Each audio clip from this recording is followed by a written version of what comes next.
el gobierno tiene algunos proyectos que tienen que ver con la ampliación de los integrantes de la Corte Suprema. De hecho, ahora hay una propuesta que es un poco rara, ¿no? Que elevaría a 25 miembros. Un mini senado. Sí, donde habría un representante por provincia.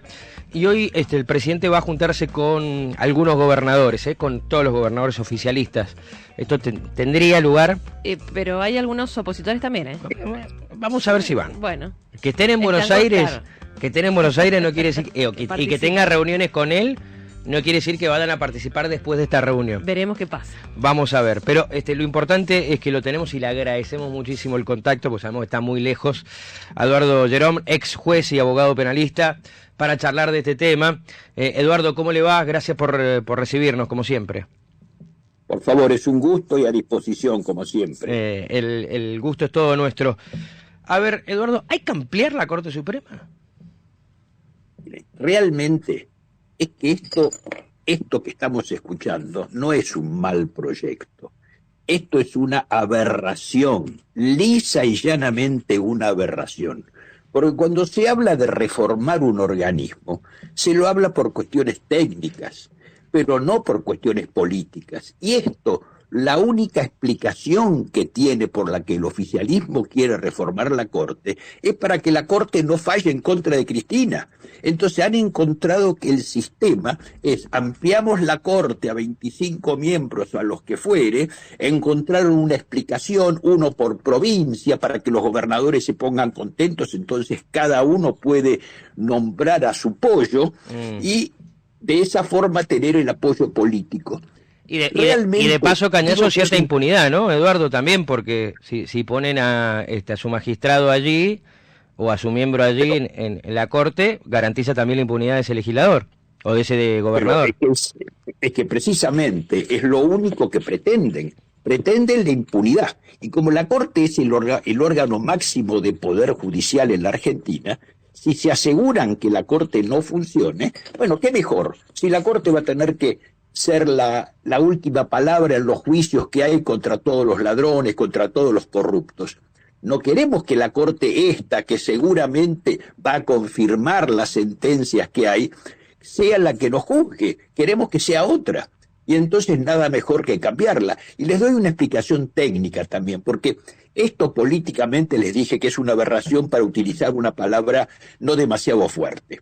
Pero, además, se entiende que la Corte tiene que tener un nombramiento por méritos de gente que tenga derecho a acceder a la Corte.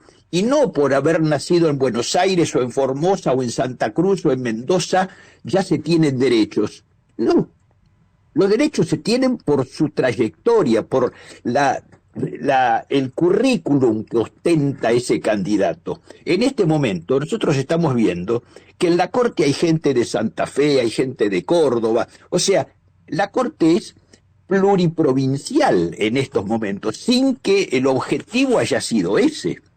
Entonces, no se puede decir que una Corte tendría que tener federal. No, más aún, si 5 personas tardan en ponerse de acuerdo, ustedes se imaginarán 25. Claro. Y si se las divide en salas, como dicen, las dividimos en salas, etcétera, quiere decir que la Corte no va a ser el órgano máximo, porque va a haber una Corte para temas civiles, una Corte para temas penales, etcétera. O sea, sería la desnaturalización de este órgano máximo del Poder Judicial.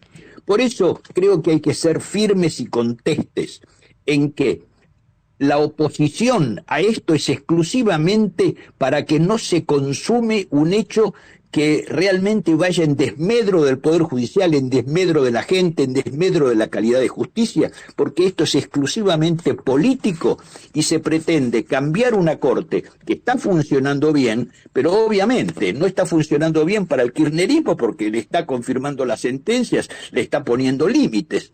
Y eso es lo que tenemos que defender, que es la independencia del Poder Judicial. Eduardo, en base a todo esto que nos está contando, ¿cuál o cómo debería ser la composición de la Cámara o de la Corte Suprema? ¿Cómo está? Tal cual. Tal cual la Corte está. como está, con 5 miembros, está funcionando. Bueno, no ahora está quiere con decir que 4, si ¿no? tuviera- Por Bueno, la renuncia de Hayton de Nolasco, un puesto que ha quedado vacante y no termina de designarse un nuevo quinto miembro. exactamente. Pero la Corte con 5 miembros, como era la tradicional formación de la Corte, siempre tuvo 5 miembros. Después, durante el menemismo, se la llevó a 9. ¿Para qué? Para hacer la Corte adicta, Fue la un famosa desastre. mayoría automática. Fue un desastre. Y después se volvió a 5, que es lo que corresponde, y no andemos más con parches ni con cosas que querramos reformar solo porque no nos conviene. En ese aspecto, la oposición, los diputados, los senadores, opositores tienen que tener una postura muy, muy firme porque nos están representando a todos e impedir que este tipo de desaguisados, este tipo de desquicios jurídicos se concreten.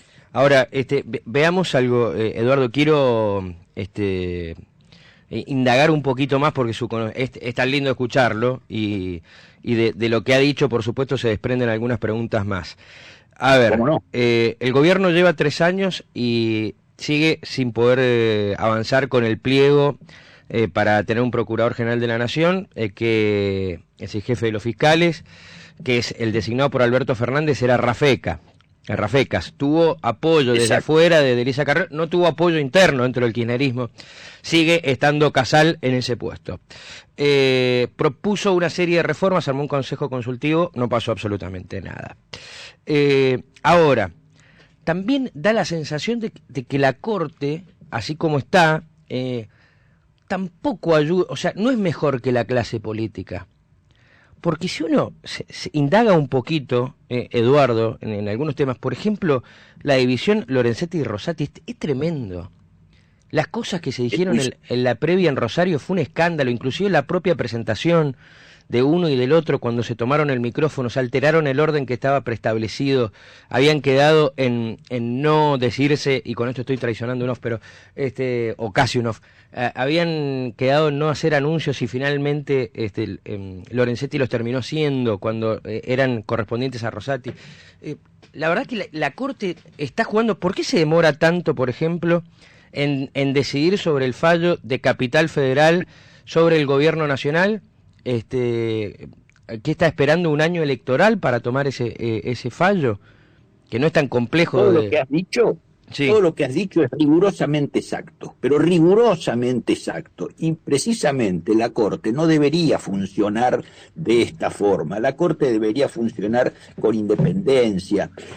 En el caso de los miembros, yo creo que allí has mencionado a Lorenzetti, es cierto, creo que ha quedado muy herido desde el momento en que tuvo que abandonar la presidencia de la Corte, pero los otros, Rosati, Maqueda y Rosenkrantz, creo que están funcionando bastante bien, personas que tienen un perfil muy, muy austero en su aspecto, etcétera. Me parece que allí el que está no sé, fuera de tono en ese aspecto es Lorenzetti. Creo que la Corte debería dar un síntoma o un símbolo de unidad para todos, como lo dio el otro día en Santa Fe, ¿no es cierto? La vez pasada. Pero esto no le hace bien a nadie ni al Poder Judicial en primer término, porque en la medida en que se pierden el respeto entre ellos, ¿qué quieren? Que los demás los respeten. De todas formas, creo que es el órgano máximo. Si nosotros no, de alguna manera, no los protegemos como gente, como pueblo, para que mal o bien sigan desempeñando su función, que hasta ahora lo han venido haciendo con lentitud. Por ejemplo, el caso de Menem, de la explosión de Río Tercero, 20 años, 20 eso no es años. justicia, no es justicia. No es justicia, no, claro que Los no. procesos no pueden excederse tantos años. Pero bueno, creo yo que si nosotros mejoramos la calidad de vida republicana en el futuro, también la justicia lo va a tener que hacer, se va a tener que adaptar, porque las instituciones no funcionan por sí solas, son de alguna manera son parte integrante de nuestro sistema y el sistema funciona mal, realmente funciona mal. Y nuestra tarea es tratar de bregar para que por medio del voto, por medio de la palabra, por medio de, inclusive de las marchas que se hacen y demás, tratar de incidir para que esto cambie. Porque no puede ser que las cosas que funcionan en el resto del mundo y funcionan bien, en la Argentina no funcionen. Es lo que está pasando. Nosotros, ¿cómo puede ser que tengamos una inflación descontrolada cuando, y le echamos la culpa a la pandemia, cuando en el resto del mundo sí hubo una inflación, pero controlada, que en ningún momento se desbocó? Hasta en América Latina somos nosotros ya los pioneros en materia de inflación, en materia de una economía con descontrol, como les decía, porque ya ni Venezuela está a nuestra altura. ¿Cómo puede ser que estemos realmente al lado de todos los países totalitarios populistas, al lado de los dictadores? O sea, estamos teniendo un camino que no solo es económicamente malo para la gente, sino que es malo para la salud de la gente, para la salud pública, porque no hay seguridad, no hay confianza. Todo eso repercute en la calidad de vida. Y esto es lo que tenemos que cambiar. Tal cual. Eduardo, ha sido claro, conciso y contundente. Le agradecemos muchísimo este contacto. Siempre es un placer escucharlo. Gracias a ustedes. Adiós. Que esté muy bien, ¿eh? Eduardo Gerón, ex juez y abogado penalista.